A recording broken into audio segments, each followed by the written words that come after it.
મારું નામ મમતા પ્રકાશચંદ્ર દવે છે અને મેં જે ફેસબુક ઇન્સ્ટાગ્રામથી વિડીયો વાયરલ કર્યા હતા હવે એ નહીં કરું. અને મને શિવનો સાક્ષાત્કાર જે થયો છે મારો સ્વ અનુભવ છે એનો મારી પાસે કોઈ પુરાવો નથી. જામનગરમાં છેલ્લા કેટલાક દિવસથી પોતાને શિવજીનો સાક્ષાત્કાર થયો છે.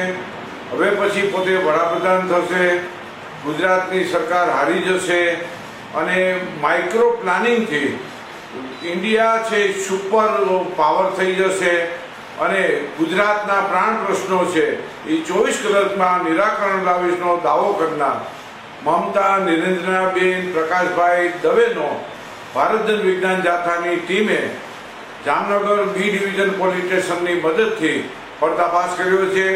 તેને પોતાની ભૂલ કબૂલી લીધી છે. પોતાને કોઈ શિવજીનો સાક્ષાત્કાર થયો નથી.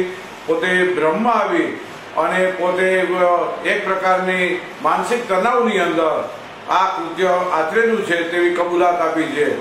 આ વ્યક્તિએ પોતે 5100 રૂપિયા અને પોતાની પાર્ટી બનાવી છે, તેમાં 51,000 રૂપિયાનું ફંડ આપવું વગેરે બાબતનો ઉચ્ચારણો કર્યા હતા.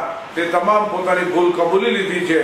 મમતા દવે કબૂલાતનામું માફીપત્રમાં પોતે સ્વેચ્છાએ સહી કરી દીધી અને ભૂલ કબૂલી લીધી કે હવે પછી લોકોમાં દ્વિધા ઉત્પન્ન થાય, ભ્રમ ઉત્પન્ન થાય તેવું એક પણ કૃત્ય નહીં કરે.